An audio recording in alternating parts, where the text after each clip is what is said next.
ceremony, we will have a speech of the principal of our school, Aart van 't Veld, and later on a speech of Stan Litteveld, an active MUNer talking about his experience, and an old student of our school. And after this we are honored to have a guest speaker from Doctors Without Borders, talking about the refugees and our team Unity Beyond Borders. After a speech from the Deputy Secretary General, Melissa Kickert, and then the President of the General Assembly, Raoul Jutska, will open the conference. We are honored to have the Principal of the Verta College Ommen speak. Please giving a warm welcome to Aart van 't Veld.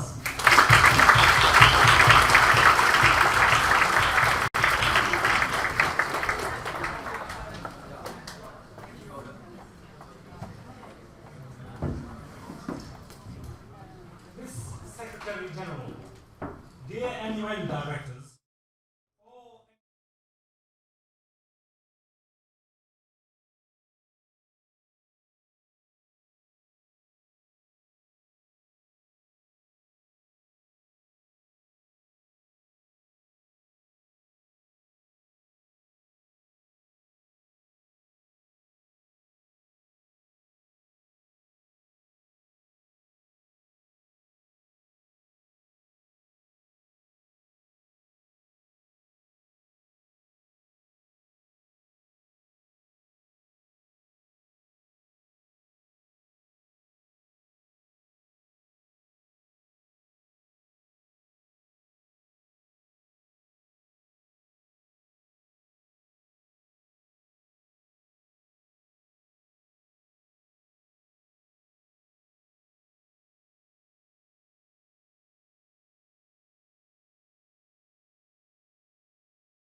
destruction going on.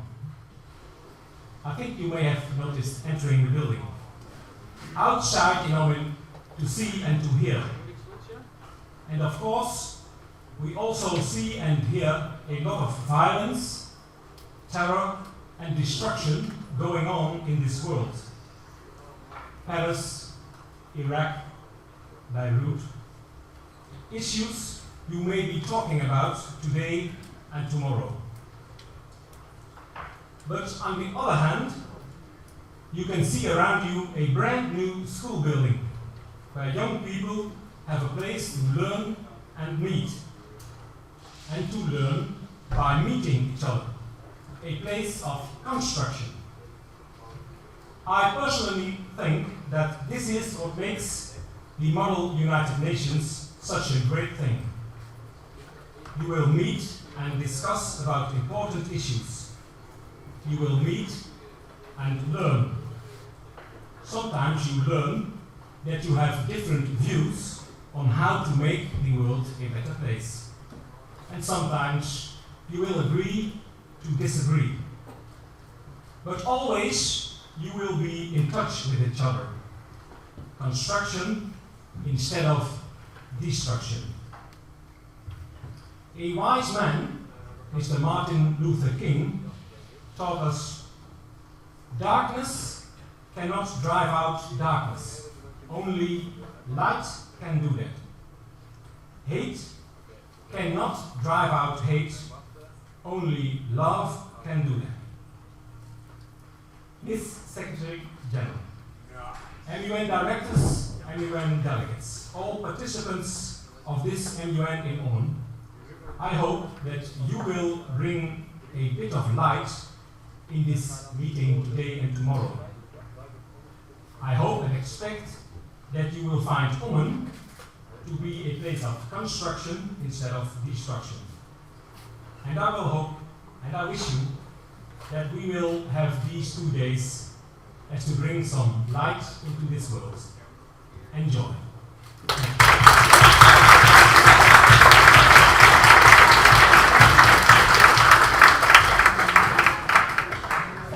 Very much, Mr. van 't Veld. As our second speaker, we have Stan Litteveld, alumni of the Verta College Hardenberg, founder of Mini IU and Chief of Staff in Content at Ommen and MUN in Maastricht. Joining us especially for this MUN all the way from France, where he studies, Stan Litveld.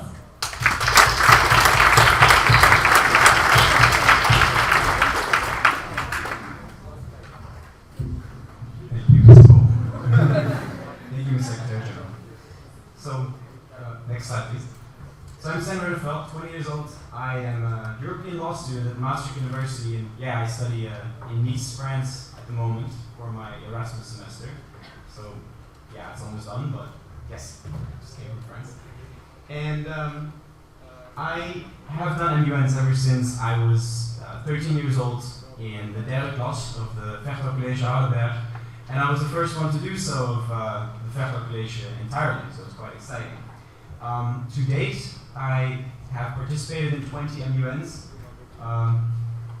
and I've been delegate, chair, organizer, so I've done different things. And yeah, next slide please. Today I want to tell you about 6 benefits that you might receive from a lot of UN conferences, which I've experienced, so I'll pass that on. So the first one, the most obvious one, is learning English. That's something that MUNs have done for me at least.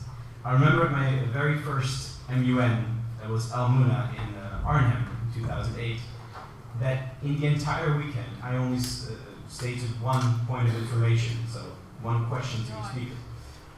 And I was very proud of myself for having this one point, because my English was so bad I didn't understand any of the debate, nothing. So that wasn't that great. But I noticed then in the coming MUNs, it was Haarlem in the Netherlands, Berlin after that, and Almuna the year after that. Gradually and slowly my English got better, and suddenly I noticed I understand the procedure, I understand the debate, and the whole game of an MUN. And I didn't even really notice that I did, because at an MUN you talk, you write, you hear, you read, you listen to, and you apply English. It's all in English. So it's not even that you really do the effort like an English class to learn English. You're not there to learn English, you're there to debate world problems. So you're more getting used to English rather than actually learning.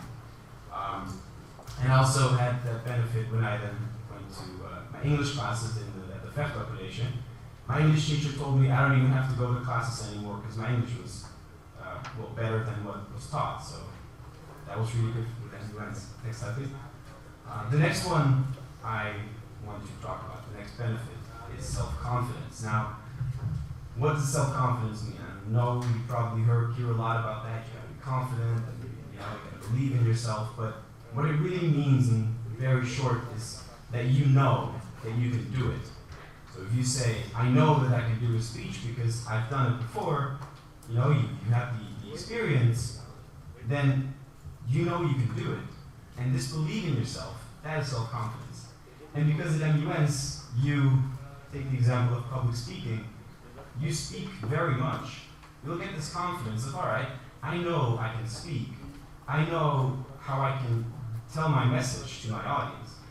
And that's how it worked for me. I noticed in the beginning, my first MUNs, I wrote down every single word. So at my first MUN with my point of information, I wrote down every single word that I was going to say.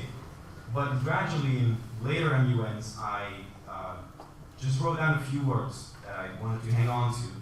And then after that, I just didn't use any words anymore, and I just spoke because I knew what I wanted to say, I knew I could bring it, and it worked. So that really worked for me to just practice this at MUNs.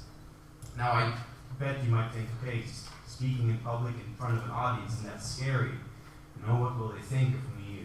Will they take me seriously? Don't I look ridiculous? Well, are they even interested in what I'm saying? But when you are in an MUN, it doesn't matter what they think. What matters is your point. It's your message. It's what you believe in. It's what you want to bring across. That's important. So if you focus on that and you go with your message, you will overcome that fear pretty easily. And what's great at MUN as well is that you're not alone. All the other people that are listening to you, they're probably also scared of speaking in public, or they're not that great at it, or they're beginning. And sure, there's some that are really good, but that's the majority. They're all pretty scary. I think everyone, should be. So that's normal. So that's really great at MUNs. It's a great way to practice speaking in public. Next slide, please. Another thing that you will definitely learn are several debate skills. There are three that I want to discuss: critical thinking, problem solving, and negotiations. The first one is critical thinking. You might have heard of that as well, but critical thinking is not easy to really explain. It's more that you will research a lot for your MUN. You will hear speeches from people. You will know some things already yourself. And you have to put all this information together, process it, put it in context, and with that information, create a solution that all the other delegates, and basically the entire committee, can agree upon. So you have a resolution that will pass in your committee. And that process of putting all that information together and creating a solution, that's critical thinking. And because you do this at an MUN all the time, it's a perfect place to practice that. And it's very important, not just for an MUN, it's great for basically anything you will do later in your life. The second one, problem solving, might seem a bit like it because you're solving a problem with that information, but it's different. Problem solving is more that you work together with other delegates. So you respect these other delegates, you listen to them, you try to understand their points, and you will also tell them what you want. So you tell them your interest, like what do you want to achieve in the debate? And they'll tell you. And together you put that together and look, okay, what can we do? So you try to find a fair and reasonable solution. Now you might think too, what if I'm what if I'm the United States and I have to discuss with Russia? Wouldn't it be stupid to just give away my interests? And that's true, you shouldn't. Then you have to use other methods, and that's where negotiation methods come in. Now there's two that I want to discuss. Yielding means that you just go the negotiation with this delegate out of the way, because you have other things to do, like negotiate with another delegate, write in your draft resolution. Because you don't have much time, so it's better to just prioritize who am I going to talk to. The other one, and probably the most important one to learn, is compromising. Compromising means that you give up an interest of yours to get another more important interest of yours through. So it's very important that when you research for your country on the certain topic you have, that you prioritize. So you rank them, so your most important interests to less important interests. And then when you negotiate and compromise, and you can give up a less important interest for you to get a better one, that's when you do a good job. That's when you will get most through for your country. And how do you get these skills? Well, just try. Just try and do it. That's how it works best at MUNs. No, fail and redo. That will get you to success. What's also great is that you can observe. If you have delegates that are very active and are very good, that win an award maybe, just look at what they're doing. How are they negotiating? How are they getting the whole committee behind them? And then when you observe them and after the MUN evaluate that information, you can use that and improve at the next MUN, and then people will follow you. That's that for the business. Next. The world, yes. Another great benefit of MUNs are that you will learn a lot about the world. Now, at MUNs, you will talk about problems. There's just problems in the world, and you're there to solve them. So, if you take, for example, the question that's discussed here at FirstMUN, the Islamic State, there's a lot of questions with that. Like, who is the Islamic State? Where are they? What do they want? Why are there attacks in Paris? Why are we bombing them? Is my country for more bombs? Is it for less? What's the best solution? There's a lot of questions. And to answer a lot of questions, you need to do a lot of research, especially on your own country. So, what does my country want exactly? Because you need to represent it. And, you might think, okay, it's a lot of research, I don't really want to do too much work for it, but I can tell you, if you do a lot of research on a certain topic, it's going to become interesting. You're going to like it. So you should do that. And finally, what's really great about MUNs is that they're closer to the real world than you think. When I was in New York at the headquarters of the UN, I saw some delegates talking over lunch and just discussing their points of view and to see, what would be the best solution. So they're actually negotiating over lunch. You might think that's not happening, but it is. That's how it works, and that's where most solutions and compromises are made. So what you do at an MUN, like what we do here, is actually very real. This is actually how it works. Next slide, please. Yes, friends is a very important one too.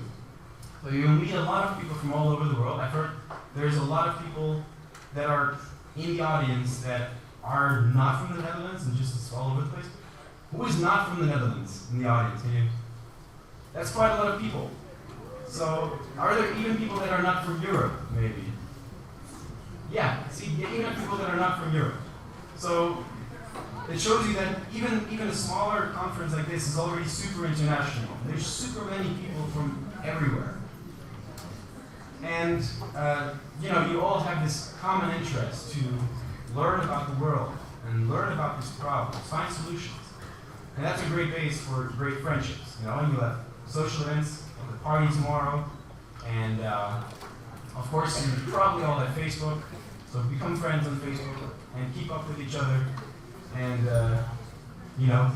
be friends and stay in touch. It's really great to have an international network of people. For example, the German one, that's the conference I organized. So we had 552 delegates from more than 50 countries, from all continents, but Antarctica. But yes, there were no penguins. So yeah, the last benefit is opportunities, seizing opportunities. The first great opportunity is that you will figure out at an MUN what you like. You will find your interest because you have many different committees that cover many different topics. So just try out different things at different MUNs and see what you like best. What I noticed at my very first MUN, it was about an environmental topic. I really liked it, and I still remember what it was about and what the little points were and everything. And I'm going to write my bachelor thesis on environmental law, for example. So, even after 7 years, I'm still into that, and I started with that interest at an MUN too. So it's really good for that too. Secondly, it's also great for internships and jobs because an MUN shows that you're interested in world politics, in international issues. If you want to do an internship or a job on an international topic that works in the international field, you have a much better chance because you already made some experience at an MUN. It also helped me in university. The speaking skills, it helped me at the moot court, so it's like a simulation of the court proceeding.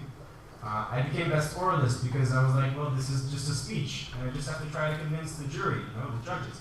And it worked because I made that experience before the MUN, so it's good for that too. And I noticed in Maastricht there is the United Nations Student Association. I became part of the permanent delegation, which is a group of students that goes to MUNs together, and it was much easier to get in because I already did MUNs before, so I already had experience. So, this experience, you can really build on that and get further, and just expand your experience. But, even all seriousness aside, never forget to have fun. It's very important too. Shouldn't be boring to just sit there and stuff. So, next slide, please. So yeah, that's the 6 points that I have. And basically what I want to say is that if you like what you're doing at an MUN, you like the committees, you like the topics, keep doing it. If you don't like it, that's fine too. There's other ways to get these benefits. There's other ways that you can improve these skills and everything. But I think MUNs they're definitely a great way. Work for me, so it can work for you too.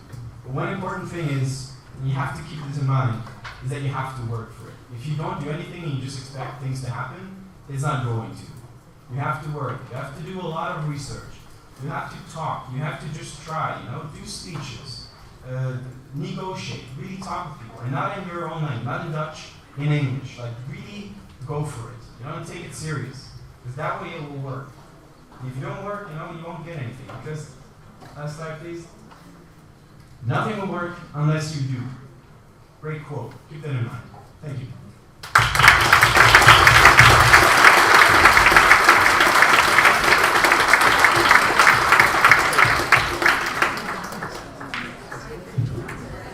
Thank you very much, Mr. Nukveld. Our last guest speaker will be Marcella Krijf from Doctors Without Borders, who will speak about the refugees and our theme, Unity Beyond Borders. We are very honored to have her here. Please give a round of applause for Marcella Krijf.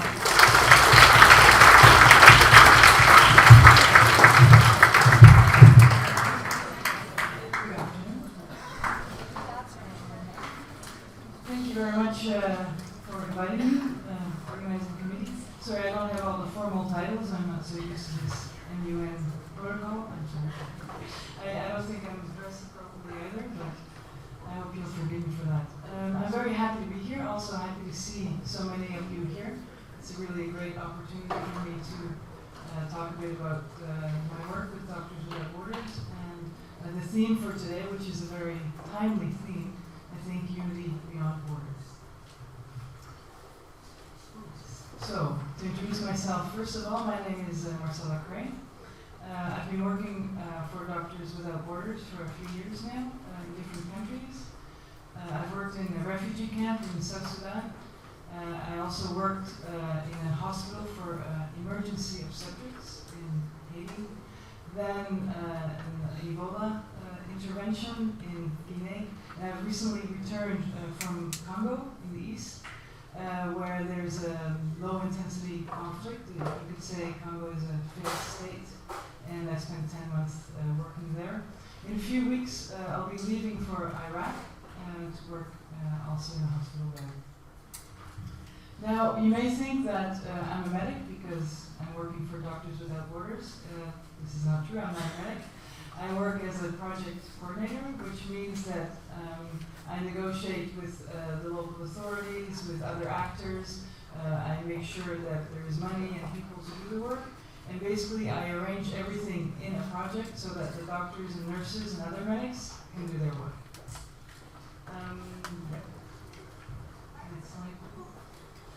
So today I'll be talking a little bit about Médecins Sans Frontières, Doctors Without Borders, MSF for short. Its history, what do we do? I'll have a few photos just to give you a bit of an idea of what it looks like, because an image can replace 1,000 words. And then I will be talking a little bit about the theme Unity Beyond Borders. MSF was started in December of 1971 in Paris. And from the beginning, our mission has been to save lives, to alleviate suffering, and to restore dignity. And we're basically a humanitarian organization, which means that we care for the welfare of people. And the way we do that is by providing high quality, free medical care to people. We have from the beginning had certain principles, and those principles guide our work and help us to do what we want to do, which is saving those lives. So through these principles, we believe we can get the access to our beneficiaries. Neutrality, which is mostly a political stance. It means that most of the places where we are working, there's often a conflict situation between different groups. And as MSF, we do not take sides. We are neutral, politically. Impartiality, which is more of a medical term actually in our interpretation, which is our decision, it guides our medical choices. So we will treat those people who need it most. So we're not going to say, oh, you're an important person, so you will get our medical treatment, or you're a rich person. No, we look at what are the medical needs, and those are the people that we will treat first. The third principle is independence. It means that we decide where we work and what we do. We are very lucky, actually, as Doctors Without Borders, to have also financial independence. which is quite different from many other NGOs, because we receive our money from individual people and not from the EU, for instance, or other institutional funders. And the big majority of our money comes from individual people, grandmothers, children, anybody who wants to donate, which gives us a lot of freedom to act where we want and when we want. Something also that makes Médecins Sans Frontières, MSF, a bit different from other medical humanitarian organizations is the fact that we engage in what we call témoignage, which means speaking out, advocacy. So besides our medical activities, we're also quite involved in advocating for our beneficiaries. And we'll see a bit of that when we come to the refugees. One quote, in 1999, MSF was awarded the Nobel Peace Prize, and our president at the time said something about this thing that's in MSF's DNA, which is the speaking out. He said, "Silence has long been confused with neutrality and has been presented as a necessary condition for humanitarian action. From its beginning, MSF was created in opposition to this assumption. We are not sure that words can always save lives, but we know that silence can certainly kill." So a little bit quickly about MSF. It started, like I said, in 1971 in Paris. By now there are five head offices, one in Paris, one in Brussels, in Geneva, Amsterdam, and Barcelona. And everybody that works for MSF works for one of those 5 headquarters. We work with what we call expats, so that's international staff, people like me that are going to other countries to work. But actually the majority of our work is done by national staff. It means that when I'm in Congo, the majority of the doctors, of the drivers, of the guards, of all our staff are actually Congolese. When I'm in Haiti, it's the same. It's Haitian people that are doing most of our work. And the expats are sort of expats. And like I said, we don't have only medics. About half of the people that work for MSF are actually non-medics. So we have a lot of people that make sure that our medical action can take place. You can think of all kinds of things. We have technicians, ICT people, people that do finance, human resource management, those kinds of things. In my last mission, we even had an entomologist doing research. Entomologist is somebody who studies insects, and she was studying mosquitoes to find out more about malaria and malaria mosquitoes. So even entomologists can work for Doctors Without Borders. We work worldwide, and of course we look at where are the medical needs. But medical needs you can find anywhere. You can find medical needs right here in this room. You can find people that need medical care anywhere in the world, and therefore we have certain intervention criteria which decide where we intervene exactly. One important one is context where there's a lot of conflict or violence. We also look at medical emergencies. An example of that is that we're working in Uzbekistan because there is multi-drug resistant tuberculosis, and there's nobody else that is taking care of that. And it's actually a very big medical emergency and danger for the world, which is why Doctors Without Borders works there. And sometimes we will also intervene when there is a natural disaster. We have pretty strict rules around that. Either it has to be in a country where we're already working, or sometimes if there's a natural disaster that is so large that we have to, like everybody has to go there, like the Haitian earthquake, we will go there as well. And we do a lot of different kind of work. I will show you some photos to give you an impression of that. But it's not only that we're out in the bush. We also work in cities, we work in villages, we work in the countryside. We do primary and secondary care, which means we have clinics, but also we're also running hospitals where we do quite complicated work sometimes. Of course, when there are epidemics, we intervene. But MSF also has vaccination campaigns, mobile clinics. I'll show you some photos of that. And we also do prevention work with health promotion. So here you can see, it's not very large unfortunately, but a health clinic.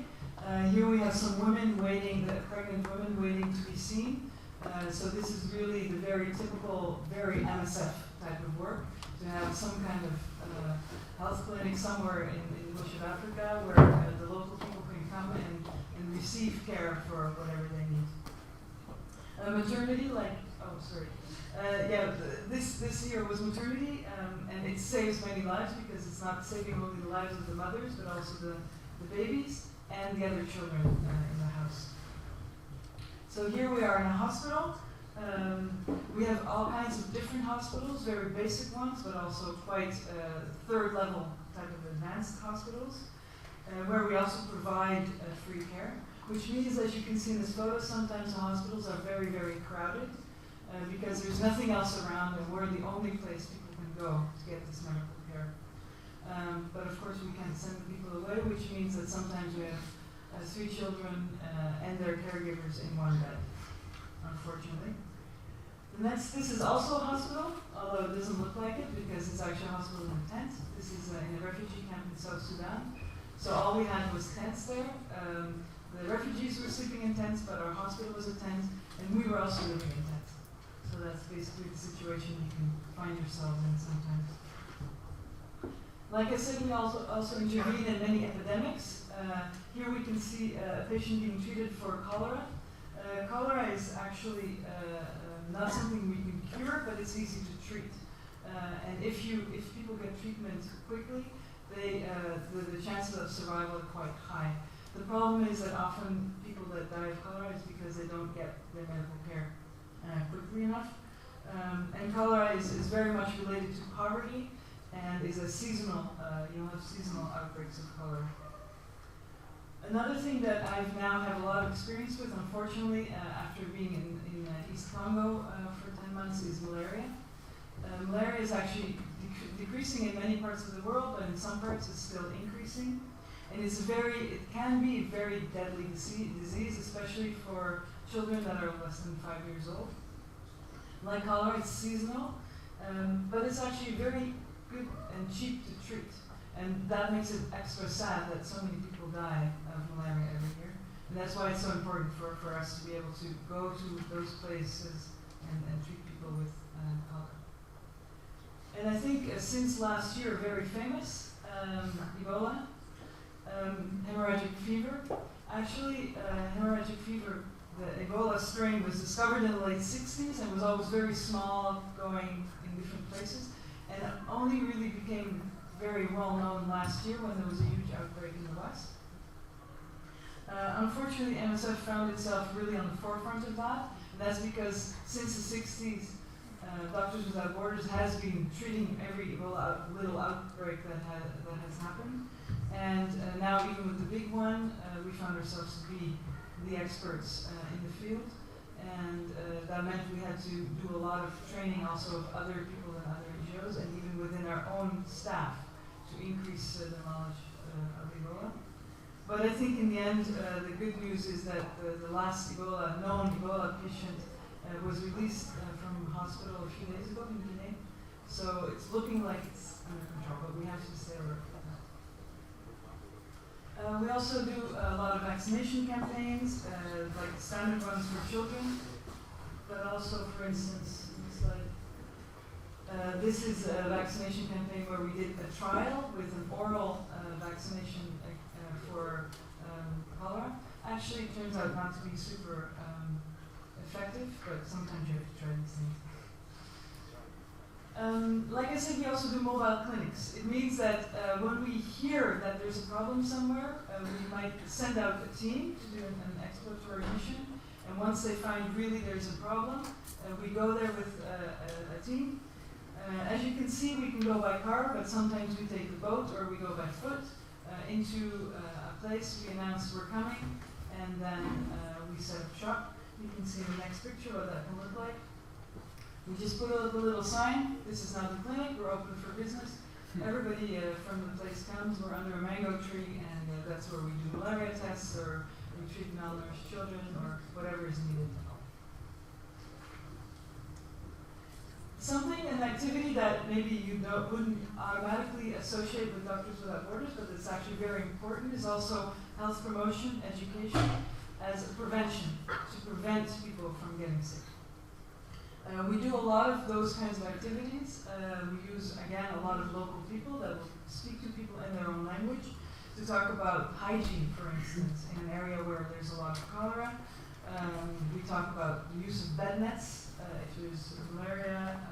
We give information about tuberculosis, about HIV, how to prevent that. But also, as the team is doing here, we actually give information about family planning. In this case, this is also in Congo. They're explaining the value of having a birthing holiday, as it's called, so to take a break between children that's a bit longer than 1 year. So that gives a little bit, I hope, an idea of the kind of work we do, which is very broad. For today's theme, I think it's quite close to Doctors Without Borders. Even the word borders is in there, Unity Beyond Borders. MSF is a very international organization. Sometimes we're known as the Star Trek of NGOs. We go to places where no one's gone before or where nobody else will go. And if you look at borders, you often think of refugees, and right now, in the last years actually, refugees has been really a focus for MSF in our work. It's really a lot of our core business is around refugees and people that have to flee their homes. Why is that? Because MSF is always looking for the most vulnerable people in the population. And per definition, somebody who's had to flee their home will be in a vulnerable position because they've lost much of what they have, they don't have a network, they're in a strange place. And this could be people fleeing within their own borders or outside of the country. We've also learned in recent years, if you look at the situation in South Sudan, if you look at the situation in the Central African Republic, that often the international response to help refugees is really not good enough. And we now have an ambition, a much higher ambition as Doctors Without Borders to improve our response, not only the quality but also the speed in which we respond to refugee crises. We work mostly in refugee camps all over the world, but most refugees, as I think many of you probably are aware, actually are either in Africa or Asia. The majority of them stay near to where they're from, and only a small proportion of refugees come to Europe. So we are also where the refugees are, which is a lot in Africa. But we also work a lot with IDPs, internally displaced people. And that's a challenging group. Here you can see me speaking to some IDPs in Congo. They actually left Rwanda in 1994 after the genocide, have been living for 20 years in Congo, and now are being chased from where they've built up their new life again. The problem with internally displaced people is that they do not have the official right to UN protection that refugees do have. Another group that can be refugees or IDPs are those who stay outside of official refugee camps and that stay in communities. That's also a very challenging group to help because they're not so easy to find, it's not so easy to access them. So not all refugees actually live in refugee camps. Some of them stay in communities, and some of them don't have the right to be in a camp because they're displaced within their own country. And since May of this year, MSF has also been working on the Mediterranean Sea with boats.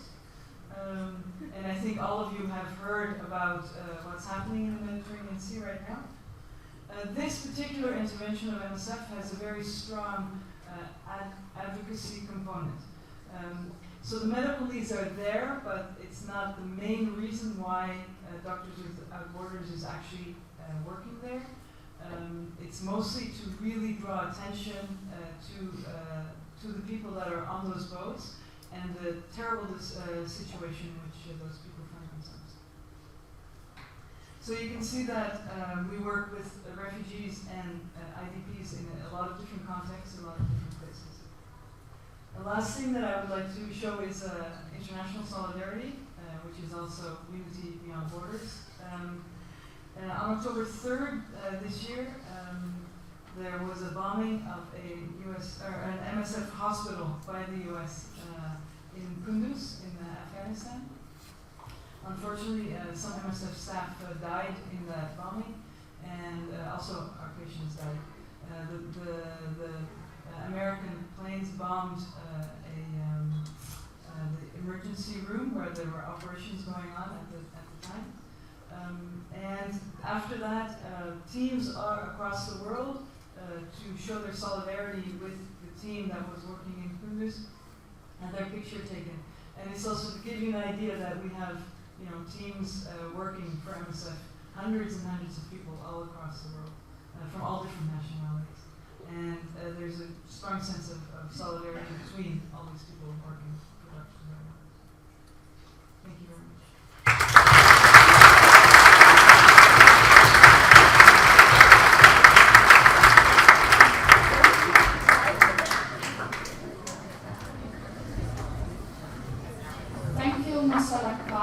Finally, we will have a speech by our Deputy Secretary General and Honored Inner Circle member, Melissa Kicker, after which this conference will be opened by our President of the General Assembly, Raoul Jutsta. First, please give Melissa a warm welcome.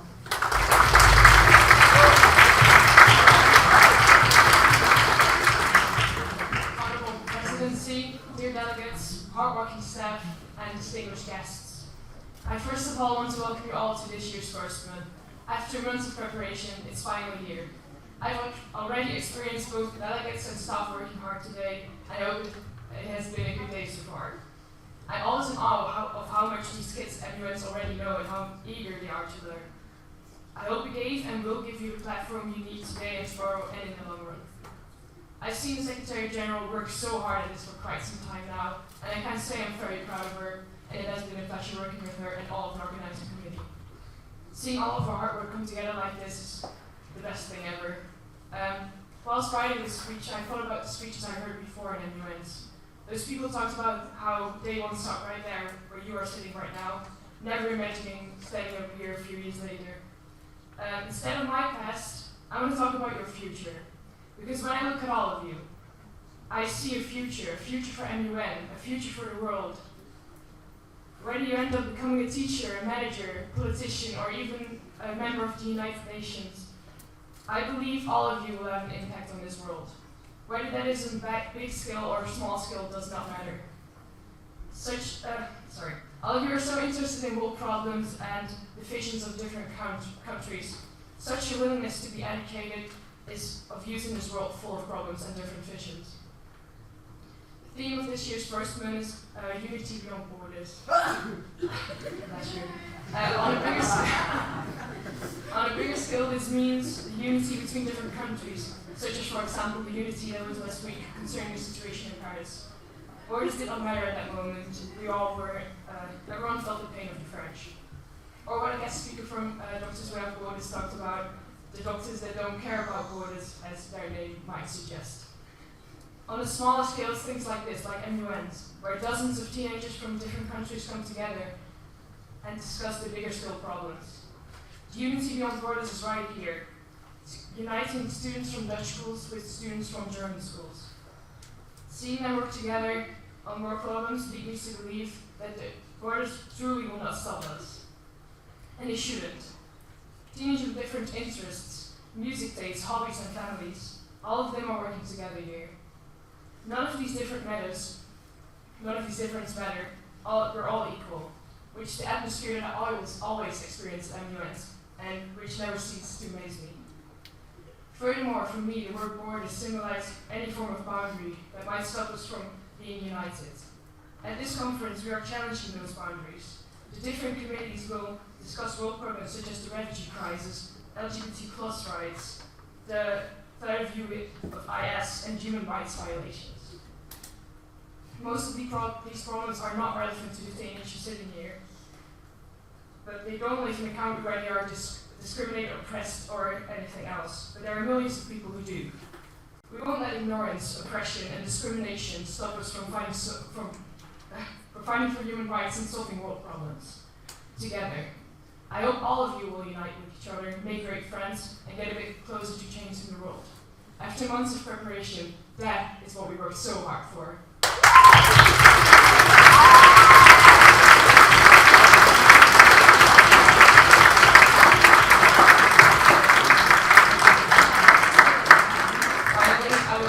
Like to ask the President of the General Assembly, Ommen, to officially open this year's FirstMUN. I hereby declare First Model United Nations 2015 officially open.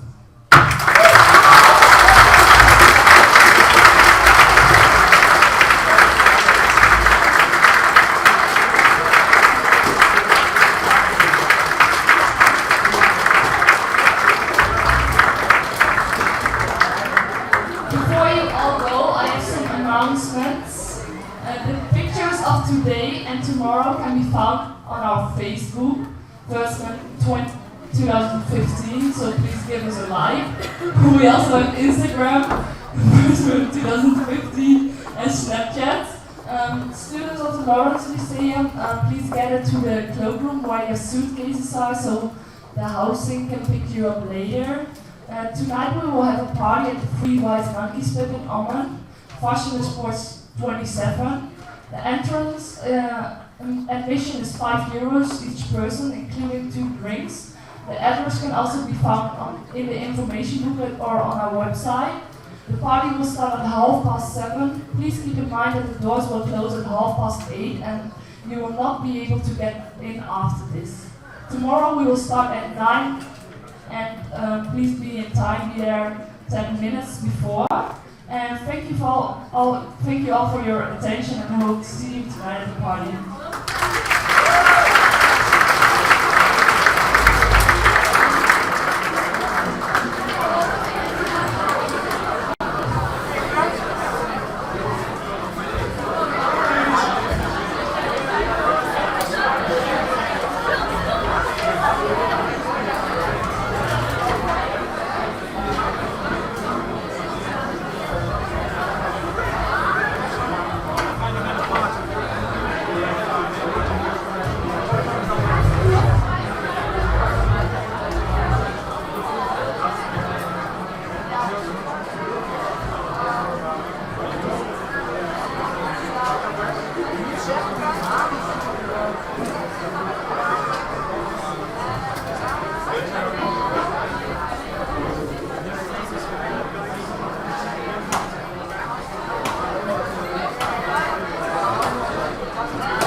to the speaker. I think for the surround. Maybe 5.1. Yeah, well, that's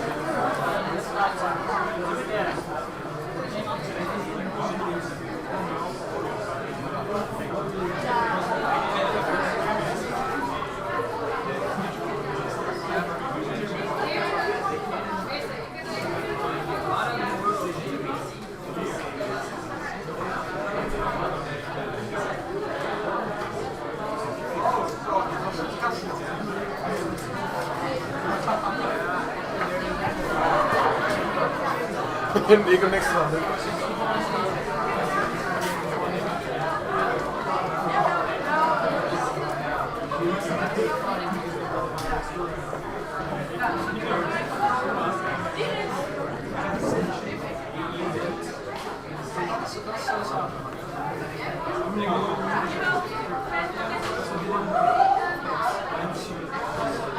Ha!